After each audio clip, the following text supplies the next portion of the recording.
Maman d'ici et d'ailleurs, bienvenue sur Mamelle, le podcast nourricier qui voyage au cœur de la maternité. Célébrer l'enfantement, honorer toutes les histoires de mères à la fois singulières et universelles. Explorer les mystères qui entourent la naissance des origines à aujourd'hui. Se reconnecter avec la nature pour renouer avec sa vraie nature. Voilà l'essence de Mamelle. Je m'appelle Marion et j'ai créé cet espace pour te faire connaître cette vision à la fois avant-gardiste tout autant qu'ancestrale de la maternité. Ici, tu voyageras à travers les témoignages de mamans venues des quatre coins du monde qui te transmettront leur histoire de femme et de mère, mais aussi leurs us et coutumes afférentes à la maternité. Mamelle se veut aussi être un podcast qui renoue avec notre instinct primaire, primitif, animal, la femme sauvage qui sommeille en toi et qui reprend ses droits et sa place dans la nature et en connexion totale avec elle. Se nourrir, se ressourcer, accueillir ce qui y est pour révéler toute cette puissance intérieure que tu as en toi. Mamelle, c'est aussi un programme en ligne, Naissance holistique, créé par deux doulas franco-australiennes pour que les couples puissent se préparer en confiance et en conscience à la naissance et au postpartum. Aussi, c'est 41 thématiques qui sont abordées dans ce programme en format audio et visio avec des professionnels tels que pédiatres, sages-femmes, naturopathes, conseillères en lactation IBCLC, une vision holistique de la naissance pour que vous puissiez, vous et votre partenaire, si vous en avez un, vous sentir informé, confiant et puissant le jour J. Mais ma mission première est de te proposer des épisodes authentiques dont le but est de nourrir, fortifier ta maternité par la curiosité. Ouvrir son regard sur la maternité, sa maternité, c'est se donner la liberté de penser sa maternité autrement, différemment, et d'être alors en capacité pleine et entière de créer sa propre maternité. Aujourd'hui, c'est Aurélie que j'accueille dans cet espace pour vous parler de sa maternité, particulièrement de son premier accouchement en Corée du Sud et de son deuxième en Croatie. Aurélie vous parlera également de sa mission de vie en tant que doula et professeure de yoga. Je vous laisse embarquer dans ce beau voyage avec Aurélie. Bonjour Aurélie. Bonjour Marion. Je suis vraiment contente de t'avoir aujourd'hui au micro de Mamelle. Ça fait un petit bout de temps, en tout cas pour ma part, que je te suis. Et il y a quelques semaines, effectivement, tu m'as écrit sur Instagram pour me présenter brièvement, en tout cas, les prémices de ta maternité. Et là, j'avoue que tu as réveillé en moi beaucoup de curiosité en me parlant d'une grossesse, d'un accouchement en Corée du Sud et en Croatie. Donc c'est vrai qu'immédiatement, j'ai sauté sur l'occasion pour qu'on puisse s'appeler dans un premier temps, pour que tu puisses déposer ton évolution et ton parcours dans les prémices de cette maternité. Et puis rapidement, voilà, on a décidé de faire cet épisode et j'ai vraiment hâte, en tout cas, d'en savoir un petit peu plus aussi sur ta casquette pro que tu vas pouvoir développer dans une deuxième partie de cet épisode en tant que professeur de yoga et doula. Donc peut-être sans plus tarder, je vais te laisser la parole. Et bien d'abord, merci à toi aussi de m'avoir contactée. C'est vrai que c'est toujours une bonne chose de venir partager un petit peu de son histoire. Donc voilà, donc moi je suis Aurélie, j'ai 39 ans, je suis en couple avec Célian et je suis la maman de Lison qui a 6 ans et demi et qui est donc née en Corée du Sud à Séoul et de Brune qui a 16 mois et qui est née en Croatie à Zagreb. Ouais, bon, déjà une belle mixité culturelle, c'est déjà beau à entendre. Alors pour le coup, dans un premier temps, donc dans une première partie de cet épisode, on va parler donc de ta maternité. Peut-être, est-ce que tu pourrais nous dire déjà si cette première grossesse était attendue ou elle est arrivée de manière inopinée? Non, elle était plutôt attendue, voire très attendue. Alors même si ça peut pas paraître très long, je sais qu'il y a des gens qui ont des parcours vraiment plus compliqués, mais nous, ça a mis 2 ans. Et vraiment, ça nous a semblé long. Disons que moi, j'attendais en plus, on va dire, que mon conjoint soit prêt depuis un peu plus longtemps aussi. Donc voilà, ça a été quand même un petit peu long. Et comme par hasard, elle est arrivée quand, quand ça semblait moins important, puisqu'on avait ce projet de partir à l'étranger en Corée du Sud. Ouais. Donc, là, j'ai repris confiance. En fait, je me suis dit, bon, d'avoir un autre projet, ça va nous focuser sur autre chose. Ouais, Et ça a marché. c'est incroyable. Non, on a quand même, fait des examens, mais qui montraient que tout était OK et on a eu liaison avec grâce à une, insémination artificielle. Mais voilà, c'est justement cette insémination, j'étais prête à ne pas y aller, enfin presque, presque prête à pas y aller par rapport à ce nouveau projet mais bon, ça a quand même, j'imagine participé et ça a marché du premier coup, donc c'était L'insémination, vous l'avez faite en France avant de partir en Corée, c'est ça? Ouais, en fait, on est parti en Corée. L'employeur de Célian a bien, enfin, nous a permis d'attendre vraiment que tous les feux soient verts. J'étais à plus de 3 mois, j'avais eu ma première écho et tout ça quand on est. D'accord. Alors, pour le coup, quand vous arrivez donc en Corée du Sud, quel a été l'accompagnement et le suivi, en tout cas que tu as eu au cours de ta grossesse, notamment en comparaison, entre guillemets, avec celui que l'on a ici en France? Alors du coup, moi, je me suis jamais faite suivre en France, donc j'aurais du mal à comparer. Je peux juste parler de mon expérience, mais bon, d'après aussi ce que j'entends quand même sur la France, je peux noter quand même quelques différences, mais enfin, déjà, moi, ce qu'il y a, c'est que je m'étais rapprochée. On avait fait un voyage découverte quand j'étais pas encore enceinte en Corée pour voir si c'était OK de partir si loin. Et j'avais vu un gros hôpital. Je m'étais dit, bah, c'est super, il y a tout ce qu'il faut, la technologie et tout approprié. Euh, alors que finalement, je me suis pas du tout dirigée vers ça. Mais donc voilà, il y a des hôpitaux, c'est super bien développé. Et je pense que dans la majorité des hôpitaux, ils font un suivi mensuel avec une échographie mensuelle. D'accord. Et donc, bah moi, je me posais pas trop de questions sur ça à l'époque, et j'étais plutôt contente de voir mon bébé tous les mois. Ouais. Euh, donc j'ai fait ce suivi malgré le fait que, en fait, j'ai commencé dans la communauté francophone, il y avait Aïcha qui était en formation de doula et qui organisait un périnatalité, en fait, où elle nous faisait de la prépa à l'accouchement, clairement, quoi. On n'avait pas accès à la prépa à l'accouchement ni en anglais, bon, en coréen, ça aurait été un peu compliqué. Oui. Elle, au sein d'une association franco-coréenne, elle proposait ce groupe, ce qui m'a aussi permis de rencontrer des mamans qui étaient dans le même cas que moi, donc ça Oui. c'était. Et je me suis assez rapidement orientée vers un accouchement physio avec, du coup, en choisissant aussi un lieu de naissance en fonction de ça. Mais malgré tout, le suivi était, voilà, tout assez important, assez minutieux. Assez médical aussi. Ouais, assez médical. Mm. Ouais, ouais. D'accord. Donc tu t'es fait suivre par une doula tout de même pendant cette première grossesse? Alors Aïcha, je l'ai pas trop considérée comme telle à ce moment-là, D'accord. euh, parce que je l'ai pas choisie pour moi, quoi. Vraiment, elle était la doula d'un groupe, elle était notre doula de groupe. Euh, D'accord. mais c'est vrai que ben, elle a quand même eu un rôle important au final dans ma vie de femme, enfin et de maman. Euh, et j'ai quand même aussi eu recours à une doula pour l'accouchement. Et pour le coup, je l'ai vue une fois avant l'accouchement. J'ai pas eu le temps de l'avoir une deuxième fois parce que j'ai accouché à 37 semaines plus de jours, donc c'est quand même relativement tôt par rapport au terme. Euh, et donc j'avais pas vraiment tissé un lien très fort avec elle, on va dire. Mais par contre, elle m'a été quand même d'une grande aide pendant l'accouchement, même si là aussi ça a été assez rapide et que du coup, j'ai peut-être pas, comment dire, pu bénéficier de tout ce que peut apporter une doula sur un accouchement plus long, quoi. Donc, Parce que pour le coup, ton bébé, c'est ça, est arrivé rapidement. Le travail n'a pas duré longtemps, c'est ça que tu... ouais, bah, en 3h30, elle était là. D'accord. Waouh. Ouais. Tu t'étais préparée de manière particulière ou pas? Enfin, je pense au yoga justement, à tout ça. Oui, ouais, ouais, c'est vrai que une fois que j'avais décidé, bah, en fait, du coup, je travaillais plus. Je suis arrivée en Corée, j'étais enceinte de 3 mois.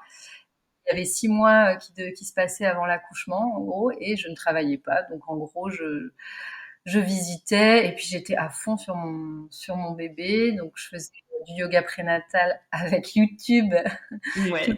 matin. J'ai fait beaucoup de préparation sophrologique aussi à la naissance avec un livre. Enfin, j'ai fait du chant prénatal, mais encore une fois avec YouTube, enfin des trucs juste visionner des vidéos. J'ai lu beaucoup de livres, dont un qui m'a beaucoup marqué, L'accouchement naturel de Dina Megaskin. Bien sûr. Mhm. Ouais. Euh, et voilà, d'avoir du temps pour préparer, enfin, pour vivre sa grossesse et préparer son accouchement, c'est pas forcément quelque chose qu'on a en France avec entre jusque presque fin. Donc vraiment, ouais, ça c'était très chouette. Et je pense que le fait de partir à l'étranger aussi m'a poussée à vouloir me documenter plus, puisque c'était plus l'inconnu, qu'il y avait justement cette différence de culture et que, ouais, voilà, je voulais savoir un peu plus dans quoi je m'embarquais. Enfin, je me Bien suis sûr. documentée certainement de ce fait, ouais. Alors pour le coup, l'accouchement en lui-même, donc tu as accouché donc en milieu hospitalier. Tu étais accompagnée de ton compagnon et de la doula. Il y avait d'autres, enfin, est-ce qu'au niveau du personnel, c'était exactement similaire qu'en France, sage-femme, gynéco, il y avait qui de présent? Alors en fait, le lieu où j'ai accouché s'apparenterait peut-être plus à une maison de naissance, je pense. D'accord. Hmm. Euh, c'était, on avait la chance d'avoir une bonne couverture de santé, donc Ouais. on a été dans un truc. Bon, il y en avait pas beaucoup dans le sud de Séoul où on était. Il y avait peut-être deux, trois endroits qui proposaient un peu du physio, quoi. Ouais. Moi, j'avais quand même le souhait d'avoir potentiellement recours à une péridurale si jamais Ouais. vous voyez que c'était compliqué. Ouais. Et donc, en fait, c'est ce qui est génial, c'est que, en fait, on a accouché dans notre chambre, quoi. Enfin, donc, c'est un lit avec une bâche. Ça paraît pas ouf comme ça, mais euh, une bâche plus un drap. Donc, vraiment, quand même dans un cocon. Et donc, il y avait, oui, ma doula qui est arrivée, du coup. En fait, ce qui s'est passé, c'est que j'avais perdu les os le matin. Donc, on était déjà à la maternité depuis 10h30, 11h, je pense. Ouais. Ils nous ont laissé un peu faire notre vie. J'ai quand même reçu des antibiotiques pour la rupture de la poche. Oui. On a D'accord. mangé midi dans le centre commercial à côté. Enfin Hmm. bon, c'est quand même assez libre. Et puis Ouais. on peut dire que j'ai été plus ou moins déclenchée naturellement, je pense, parce que j'ai fait plusieurs séances de tire-lait. D'accord. C'est que tirer son lait peut aider à provoquer Hmm. une contraction. Donc voilà, il y a eu ça. Et puis j'ai fait aussi des montées de 11 étages 3 fois en ouvrant les hanches. Voilà. Oui, effectivement. J'étais super motivée. Mon mec, il me disait, mais on t'a pas demandé de les monter vite, on t'a demandé de les monter.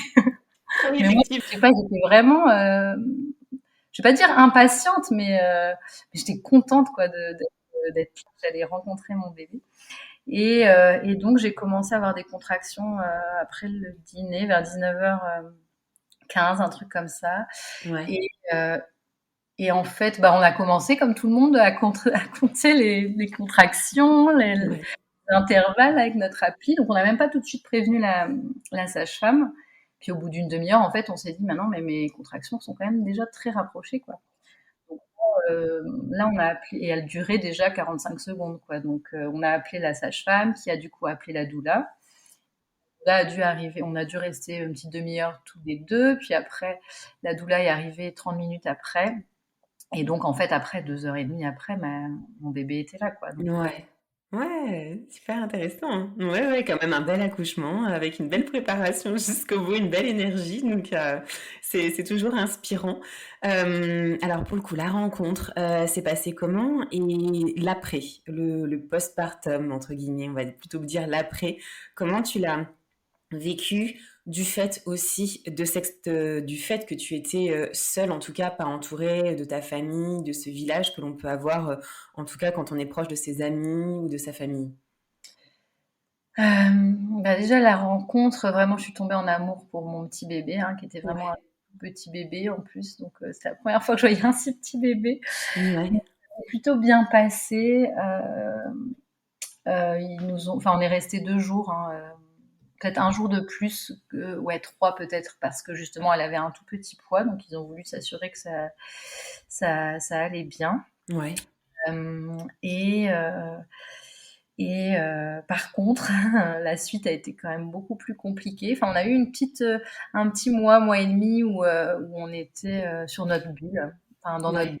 On était sur un nuage avec notre petite qui dormait beaucoup. Et du coup, nous, on se posait un peu la question de c'est quoi ce dont les parents parlent, quoi. Ouais, sur le sommeil. On roule, on regarde des séries, tout ça. Enfin bon, voilà.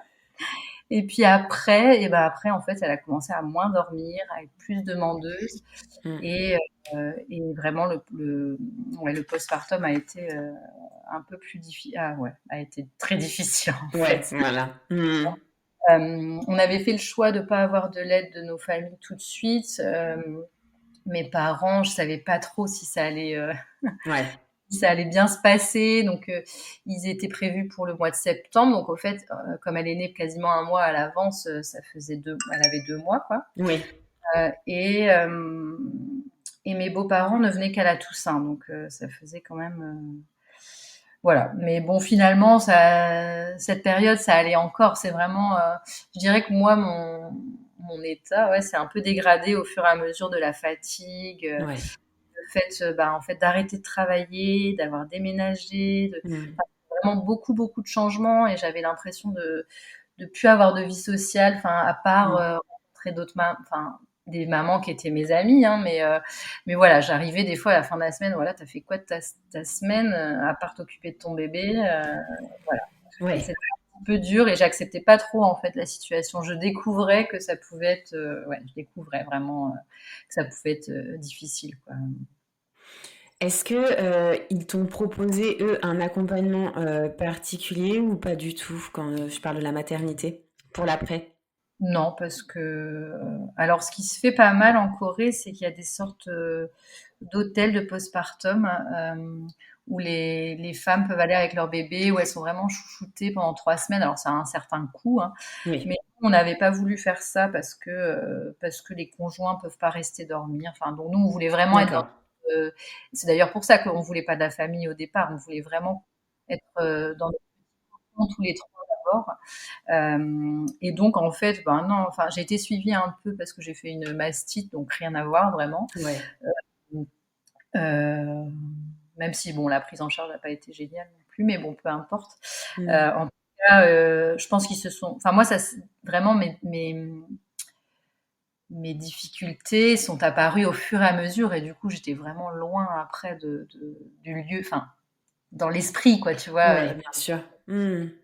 du tout en lien avec l'accouchement, quoi. Donc, je me suis fait un peu accompagner quand même à ce moment-là, Ouais. mais j'en ai pas retiré grand-chose. J'ai l'impression de m'être sortie un peu de. euh, alors, est-ce une dépression? Je sais pas trop, mais de m'en Mmh. être sortie avec le fait que ma fille grandissait, que le sommeil s'améliorait, que Ouais. je prenais confiance aussi dans mes capacités de maman, et voilà, quoi. Parce que est-ce que tu penses que c'est vraiment la fatigue qui t'a amené en tout cas à tout ça? Ou s'il y a vraiment le besoin aussi de sortir de cette casquette que tu avais un peu, de manière, un peu, ouais, unique, celle de maman? Est-ce qu'il te manquait autre chose à côté? Parce que c'est vrai que dans ton discours, on a l'impression qu'il y avait un peu de ça aussi. Ouais, ouais, je pense qu'il y a donc vraiment la fatigue à jouer énormément. Ouais, Et puis, et puis oui, quand elle a commencé à aller à la crèche, que j'ai pu commencer à refaire des petites choses pour moi, ouais, euh, j'ai été bénévole dans une asso, et puis après, du coup, j'ai commencé vraiment le yoga. ouais.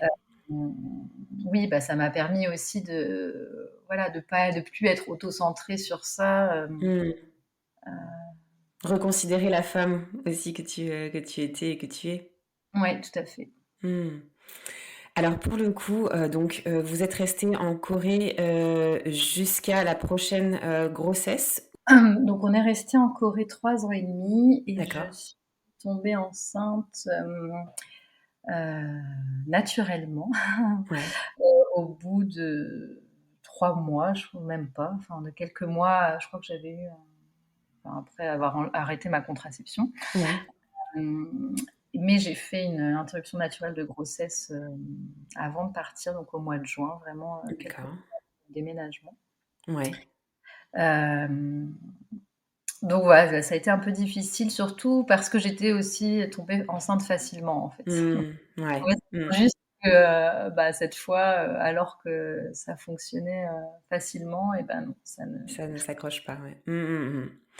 Tu as vécu, tu as ressenti, cette perte, de quelle façon? Est-ce que tu as été accompagnée, sur cette perte ou tu t'en es, un peu, «sortie» entre guillemets, seule? eh bien là, en fait, s'il n'y avait eu que cette perte de grossesse, ça aurait peut-être, été. Ça a été bon, difficile, mais voilà, on était encore donc, dans, bon, ben, ça va marcher la prochaine fois, quoi. Ouais, En fait, j'ai fait une deuxième perte de grossesse en Croatie quelques mois plus tard, bah, 6 mois plus tard. d'accord. Là, par contre, là, ça a été très, très dur. J'ai vraiment perdu confiance en ma capacité de mener une Mmh. grossesse à terme, en fait,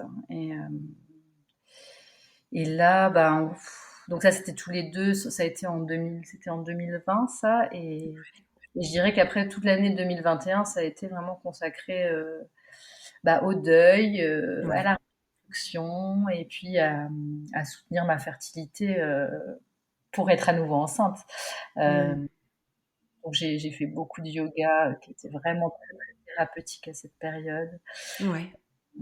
Et puis pas mal d'autres thérapies, l'hypnose, du shiatsu, Ouais. l'ayurveda, enfin je vraiment je faisais tout ce que je pouvais pour être bien, en fait, pour être bien et pour me sortir aussi bah, toute cette perte de confiance, enfin tout. Et c'est là où en Croatie tu as eu donc là on est sur la troisième donc quatrième grossesse, hein, si, Oui, si je compte bien, donc quatrième grossesse que là tu mènes à terme exactement. avec justement cette, j'ai envie de dire cette première expérience en Corée du Sud. Est-ce que là tu as, regardé ou en tout cas remarqué, des différences quant à l'accompagnement? Est-ce que tu as cheminé? Est-ce que tu as décidé de cheminer différemment ou pas?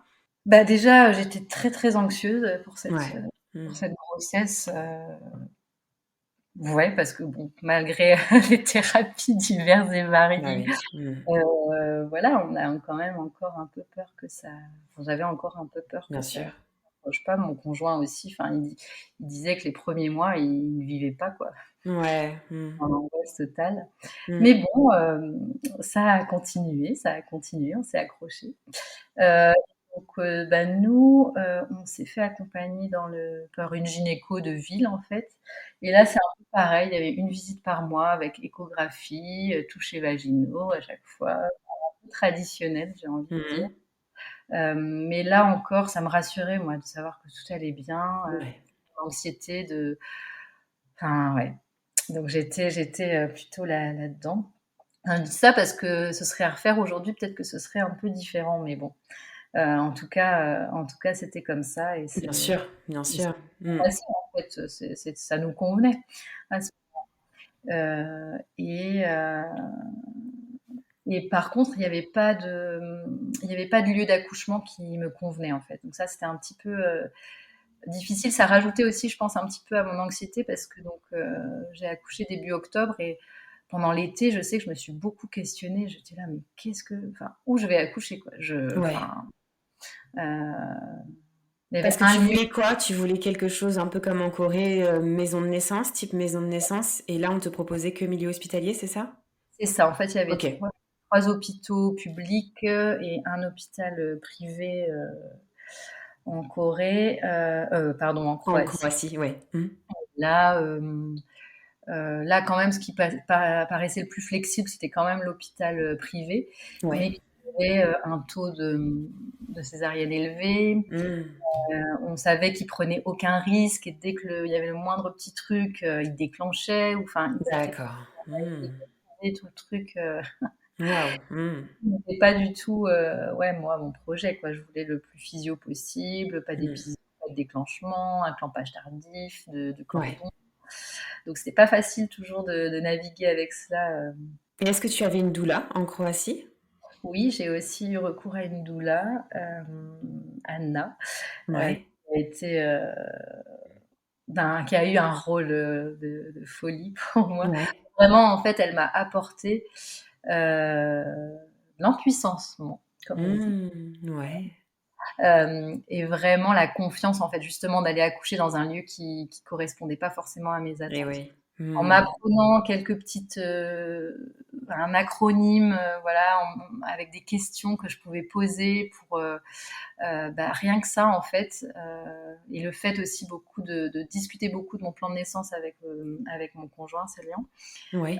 Hem, on est partis serein, en fait. On a réussi à partir, serein à l'accouchement et ça s'est super bien passé, donc Ouais, aussi rapide que le premier. oui, aussi rapide que le premier, ouais, vraiment, Ouais, ouais, super. d'ailleurs, le premier c'était plutôt 3 heures, j'ai dit 3 heures et demie, le deuxième plutôt 3 heures et demie. Ouais, Hem, mais non, là aussi, ça faisait partie du plan de rester le plus longtemps possible à la maison pour ouais, justement avoir le moins d'interventions possible. bien sûr. Et en gros, mais c'est pareil, j'ai fissuré ma poche des os et après, en fait, donc par pas de chance, ma doula était malade, donc c'était son backup que j'avais par message. D'accord. Ça a été quand même très chouette. Et elle me disait, bah, pareil, on a commencé à compter les contractions, tout ça. Ouais. Puis elle me dit, bah attends, j'avais des contractions, il se passait 3 minutes, en gros, très rapidement, et qui duraient 45 secondes. Et elle me dit, attends, peut-être qu'elle dure 1 minute. Et là, je me suis dit, bah non, en fait, je sentais que par rapport à ce que j'avais vécu en Ouais. Corée, c'était assez similaire, Mmh. et qu'on avait quand même 20 minutes de route à faire. Je me suis dit, non, non, on va pas attendre plus, quoi. Et en gros, Ouais. on a passé 1 heure à la maison et donc 20 minutes sur la route et puis 2 heures, enfin voilà, 2 heures après, elle était là, quoi. Donc, Waouh. Ouais. Et donc aussi magique, en tout cas aussi rapide et en tout cas la présence de la doula, j'ai l'impression en tout cas dans tes 2 accouchements, a été, très, impactante aussi sur cette confiance que tu as eue en toi. Mais le premier aussi ou je me trompe? le premier moins, je pense, parce Ouais, que, bah, à part peut-être, enfin, disons qu'Aïcha, elle m'avait vraiment ouvert vers d'autres horizons, quoi. ouais, Et c'est ça, ça. ça c'est Mmh. génial. La doula Jean que j'ai eue pendant l'accouchement, elle m'apportait surtout du confort, je dirais, par des petits massages et puis dès qu'elle et de la ouais, de la confiance, mais de la confiance, ça me rassurait beaucoup, en fait, quand Oui. elle était dans la pièce. C'est ça. Alors Ouais. que bon, en l'occurrence, en Corée, comme c'était un hôpital quand même orienté physio, Ouais. enfin, la sage-femme était aussi toute douce et tout ça, mais enfin voilà, en tout cas, ça me rassurait qu'elle soit dans la pièce. Ouais, c'est ça. Alors que là, en Croatie, c'était vraiment, non, je me sens, bah, déjà, d'avoir eu ce premier accouchement, je pense que ça donne confiance, hein, Bien d'avoir un sûr. accouchement comme ça et bien, Mmh. et en fait, quand, il y a beaucoup de gens qui me disaient: «Oui, mais tu verras, c'est pas sûr du tout que ça se passe pareil». En fait, j'avais pas trop envie d'entendre ça Ouais, c'est vrai. parce que bien sûr, pour moi, ça faisait partie des options, que ce soit différent, que ce soit plus long et tout. Mais je sais pas, j'y croyais et puis, ben, il se trouve que ça s'est fait, le fait qu'on ait cette confiance et qu'on arrive parce qu'avant avant cette première rencontre avec la doula qui me donne confiance, j'avais l'impression que j'allais partir à la guerre, quoi, pour l'accouchement, pour aller défendre mes idées, nin. Alors que finalement, on a expliqué les choses, enfin, et on nous a laissé gérer, mais parce que si on était, bien dans nos basques et à l'aise de proposer, enfin de dire ce qu'on voulait. Et mon conjoint aussi a participé à ça, quoi, à dire, enfin je me souviens qu'il dit, elle voudrait accoucher à quatre pattes, enfin en plein travail, en plein. Je trouvais ça génial en fait que lui il soit aussi Impliqué? Ouais, préparé et qu'il me soutienne comme ça. bien Ouais. sûr, c'est super. En tout cas, ça fait du bien aussi à attendre effectivement que le compagnon soit aussi une aide, précieuse, dans ce moment-là. Alors pour le coup, ce deuxième accouchement, l'après, le postpartum, tu l'as vécu comment? Aussi, difficilement que le premier. Ah non, pas du tout, pas du tout. Mmh. Bah, j'étais Ouais. préparée et puis bien sûr, ben, en fait, ce que je dis pas dans tout ça, c'est que j'ai tellement découvert de choses, magnifiques et Mmh. passionnantes pendant ces 5 ans entre mes filles là et avant d'ailleurs, heu, Ouais, j'ai continué en fait à me documenter sur l'éducation et tout ça. Et ouais. là, ce que j'ai fait, c'est que j'ai lu, encore pas mal, beaucoup, Mmh. et heu et j'ai notamment lu, Le Mois d'or. Oui, Et bien sûr. et voilà, et ça a été, et puis j'étais entourée aussi d'amis qui avaient vécu des difficultés et du coup qui étaient vraiment aussi, dans l'accompagnement, dans la préparation quoi de l'après. Ouais, Heu et donc bon voilà, moi j'ai lu le Mois d'or et je me suis dit: «Bah voilà, c'est ça que je vais faire». ouais, En entre-temps, j'avais donc, on en parlera peut-être un peu après, j'avais fait ma formation de yoga, prénatal et postnatal. ouais, J'avais retenu aussi, un petit, truc de dire: «Bah, voilà, les 5 premiers jours après l'accouchement, c'est dans le lit, les 5 jours suivants, c'est sur le lit et les 5 jours d'après, c'est à côté du lit». Et donc ouais. au final, tout ça, ça faisait écho avec le Mois d'or, et ça Mmh. fait écho avec, d'ailleurs, la Corée, parce qu'en Corée, les 50 premiers jours, ils ne sortent pas. Les Ouais. mamans ne sortent pas avec leur bébé. Et moi, Mmh. à l'époque, je trouvais ça complètement chelou, enfin complètement bizarre, je ne comprenais pas du tout. Et là, vraiment, je me suis dit: «Bah, c'est ça, en fait, c'est ça». Ouais. Donc là, on s'est vraiment organisé. Il y avait mes beaux-parents qui venaient, assez rapidement, la baby-sitter qui était prévue un peu pour la plus grande, pour qu'elle se sente Et pas oui. trop Mmh. isolée, le congélateur était plein. Ouais, bien préparé, quoi. Ouais, Au top. je tiens à le dire ça parce que franchement, c'était un des trucs les plus fous. Le meilleur cadeau, de naissance du monde que j'ai eu, c'est mes copines qui se sont organisées pour ce qu'on appelle un meal train. Donc Ouais. elles se sont partagées les semaines, suivant mon accouchement pour nous apporter des petits plats. Oh, merveilleux. Mmh. C'était juste, enfin, et en plus, elles ont pas fait les choses à moitié, quoi. C'était entrée, plat, dessert, des trucs trop bons. Enfin, vraiment, on a été chouchoutés. Et puis même de les voir, en fait, 5 minutes, elles Mmh. étaient pas là pour s'éterniser, elles savaient bien dans quoi on était, quoi. Mmh. C'était juste parfait, en fait. Donc ça, c'était vraiment, Magnifique. ouais, Ouais, j'ai donc un petit village quand même qui était, là, en tout cas pour ce deuxième accouchement, tu avais quand même un village d'amis, la belle famille aussi a posteriori, mais une préparation qui était là, en mise en place et ce petit village qui venait aussi vous soutenir. Effectivement, on est en plein dans le mois d'or. ah ouais, non, mais et puis vraiment, ouais, on a même prolongé, c'est-à-dire qu'en étant, en accouchant en hiver, tu allais mettre le bébé dans le cosy et tout pour aller à l'école. Et au final, je suis très peu allée, je dirais, pendant les 3 premiers mois. Ouais. C'est mon mari, on s'est organisé pour que mon mari il y aille, le plus souvent. Et ouais, toute cette organisation qu'on a organisée, c'était vraiment, ça a été vraiment super, quoi. Tant mieux et c'est vrai qu'on voit la différence effectivement avec ton premier postpartum où il y avait pas tout ça.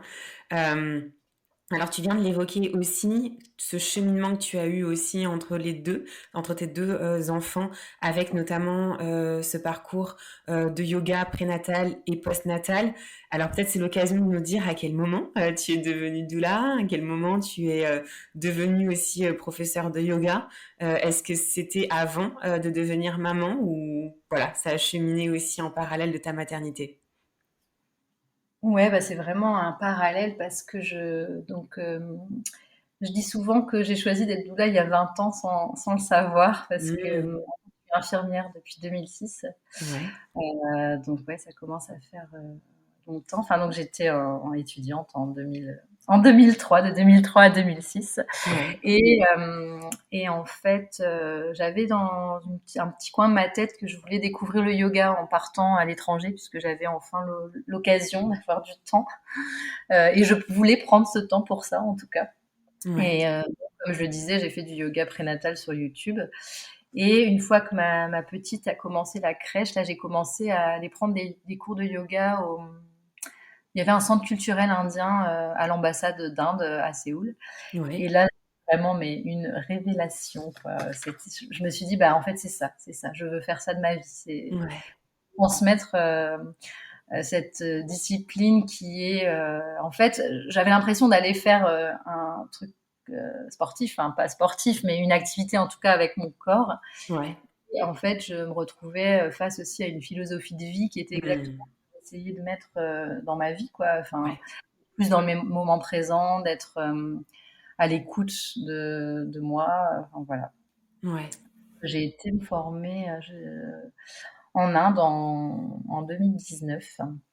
C'est là que je suis devenue, prof de yoga et j'ai tout de suite commencé à donner des cours à Séoul, notamment avec un cours de yoga, prénatal, même si j'avais pas encore la formation, à ce moment-là. D'accord, OK. Donc le yoga prénatal, en fait, c'est venu assez, naturellement par la suite, en fait, c'est ça, hein? J'étais sûre que ça allait, ça allait switcher vers ça, quoi, et en fait, là, c'était l'occasion parce que j'avais des copines qui étaient enceintes à ce moment-là, donc c'était un peu l'occasion qui a fait que j'ai proposé du yoga prénatal. Ouais. Euh, et je me suis formée, bah, du coup, je devais me former à Bali, mais c'était l'année du Covid, donc finalement, j'ai fait ma formation en ligne, donc une première formation en 2020 et que j'ai complétée en 2022 quand j'étais enceinte du coup de ma deuxième grossesse par la formation de Bernadette de Gasquet Ah oui. Mmh. à Paris Ouais. et vraiment, enfin voilà, c'est bien complémentaire. C'est ouais, et c'est vraiment mon domaine de prédilection, quoi. Ouais, c'est ça, on le sent. Alors aujourd'hui, pour le coup, l'accompagnement que tu proposes, parce que donc sur ton site Instagram, donc Lily Louve, tu proposes quoi exactement comme accompagnement? Parce que effectivement, donc, tu es doula, donc tu es professeur de yoga. Est-ce que tu peux nous en dire un petit peu plus? Bah, déjà, enfin, c'est vrai que pareil, la doula, ça s'est un peu imposé Ouais, en voyant que ça me lâchait pas en fait, et que même prof de yoga prénatal, j'avais l'impression que c'était pas encore suffisant. ouais, Euh, donc là, je vais la terminer en fait ma formation en juin, mais d'accord, j'ai fait quand même les accompagnements parce que je me sens en fait de le faire bien sûr. avec voilà mes formations d'infirmière. Enfin, j'ai quand même bien Oui. euh, l'habitude en fait Mhm. d'accompagner, d'être à l'écoute. Donc là, ce que je propose en fait, c'est du yoga prénatal, du yoga aussi maman bébé parce que ça, c'est vraiment quelque chose qui me tient à cœur parce que voilà, en donnant ces cours, je me suis rendu compte que les mamans, c'était un petit peu un moment ressource pour elles Ouais, dans leur semaine, un moment où elles se sentaient pas seules dans une période qui est assez vulnérable quand même, oui. qui est le postpartum. Mm. Donc ça, c'est vraiment voilà un de mes trucs chouchou, quoi, on va dire. Ouais, Et j'accompagne la grossesse et le postpartum avec donc l'organisation aussi du postpartum en amont pendant la grossesse, ce qui, je pense, est un peu quelque chose qui manque dans les préparations mm. traditionnelles. On prépare à l'accouchement alors que bon, l'accouchement c'est le début en fait de quelque chose, Oui, hein. totalement. Mm. Et voilà, et j'accompagne aussi au deuil périnatal. D'accord, Euh, mais oui. voilà. Je propose aussi bah, du coup des mama blessing, des Oui, pour de la maman, ça pour aussi apporter confiance en fait et sérénité pour aller à sa naissance en tant que mère ouais, et la naissance du bébé bien sûr. ouais. Et je propose aussi des soins rituels Rebozo. Mmh. Voilà, donc ça, à l'heure où on enregistre, j'ai pas encore reçu la transmission pour effectuer ces soins rituels, mais je suis très impatiente parce que je connais déjà, enfin, avec une toute petite approche Ouais, euh, du rebozo, en recevant un tout petit peu, j'ai découvert que c'était un truc de fou, quoi. Enfin, ouais, vraiment, extrêmement puissant. Mmh. Oui, c'est sûr. j'ai vraiment hâte de pouvoir proposer cela. Alors, les accompagnements, je ne sais pas si tu l'as dit, mais c'est uniquement en présentiel ou est-ce qu'il y a certains accompagnements, notamment sur le suivi, l'accompagnement deuil, périnatal, tout ça, est-ce qu'il y en a certains que tu proposes en distanciel? Oui, j'ai pas été encore amenée à le faire, mais bien sûr, D'accord. c'est quelque chose que j'envisage, notamment aussi pour les expatriés, en fait. C'est un Oui, truc, c'est pour ça. Mmh. voilà, alors je sais qu'on n'a pas toujours besoin de l'expérience comment dire, pour être aidant sur un sujet, Bien pour sûr. accompagner Mmh. sur un sujet, mais c'est vrai que je vois bien ce que peuvent traverser en fait les familles, les femmes, quand en plus elles sont loin de leur cocon d'origine. Voilà. Ouais, bien sûr. Donc ça, ouais, c'est aussi quelque chose qui me tient à cœur. Aujourd'hui, ton métier donc d'infirmière, tu ne l'exerces plus. Tu es totalement consacrée, à cet accompagnement, professeur de yoga et doula? Oui, mais alors, aussi parce que cette année, donc c'est l'année de ma formation de doula, donc qui est sur un Ouais. an, qui est quand Mmh. même assez, enfin, ouais, qui demande quand même du temps. Donc en fait, on s'est accordé et c'est aussi l'année où on est rentrés finalement d'expatriation. Et oui. Mmh. Donc avec un déménagement à la clé, avec un bébé qui était encore petit, enfin voilà, ouais, on s'est vraiment dit, cette année, c'est la formation avant tout Ouais, et c'est commencer à proposer mes accompagnements quoi, bien que ce sûr. soit en yoga ou en tant que doula, mais bon, l'un ne va pas sans l'autre, j'ai Bien envie de sûr. dire. Mmh. C'est Hem, complémentaire. Mmh.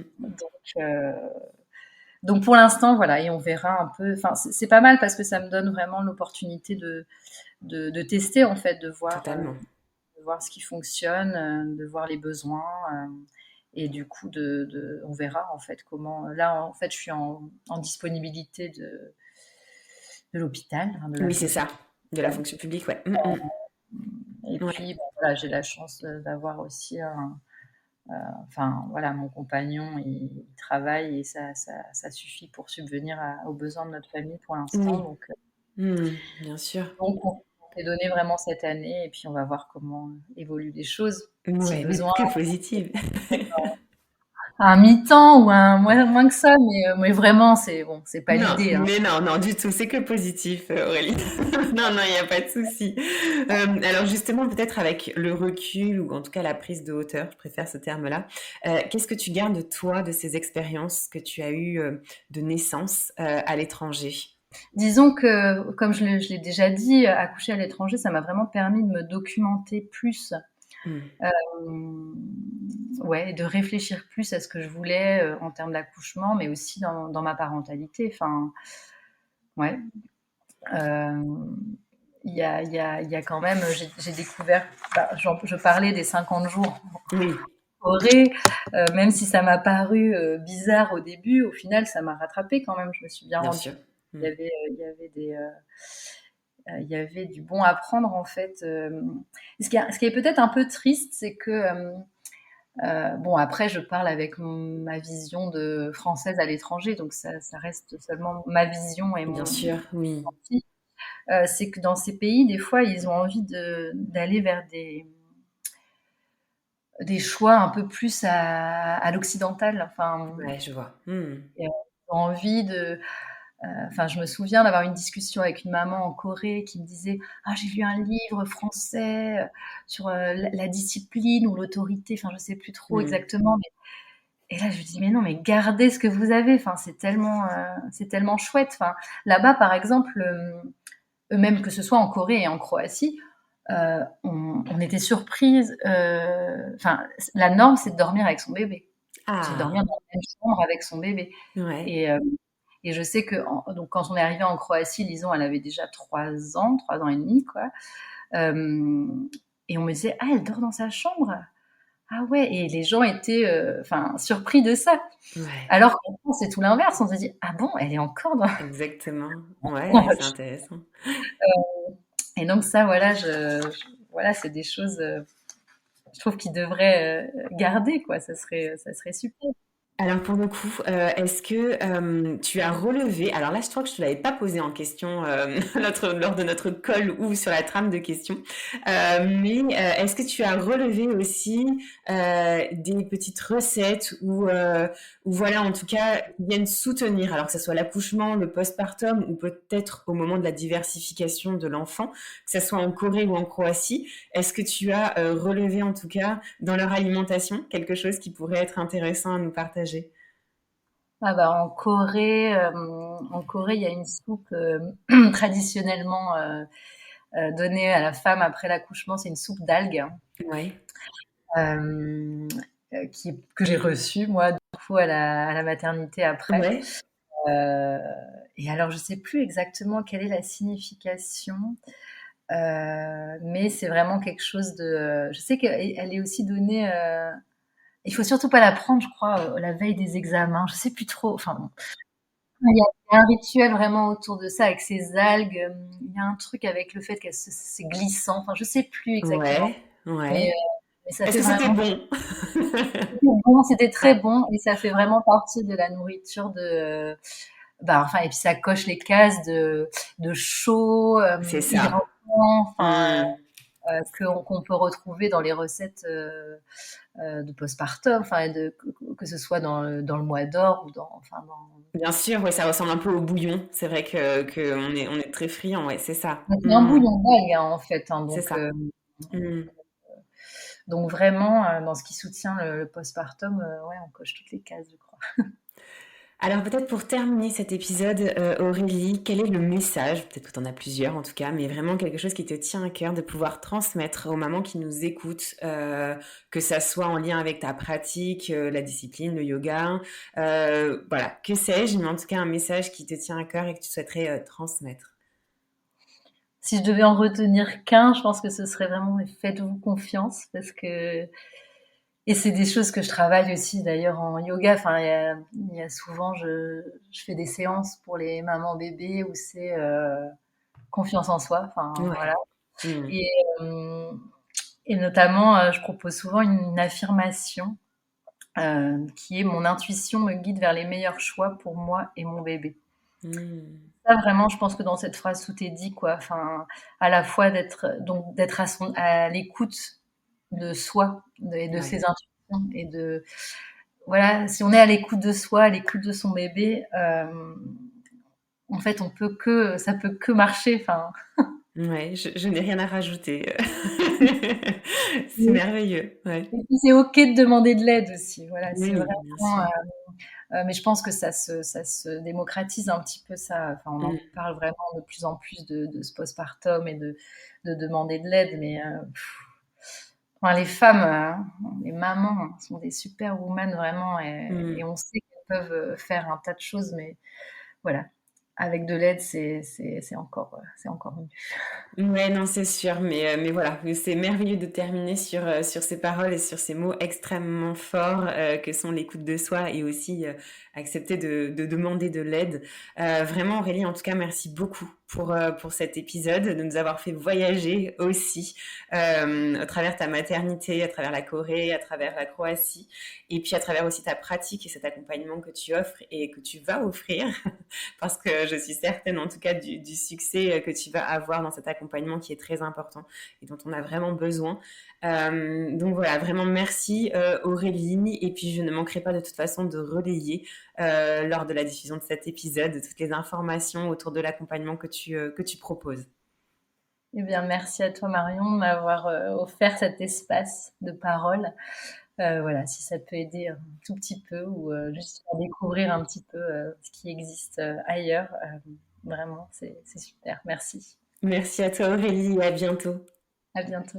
Mama, merci pour ta fidélité et ton écoute si précieuse pour moi et toutes les mamas auditrices. Si tu as aimé cet épisode, n'hésite pas à t'abonner, commenter, liker mon podcast, mais aussi à t'abonner à mon compte Instagram Mamel le podcast pour y retrouver les moments phares des épisodes et bien plus.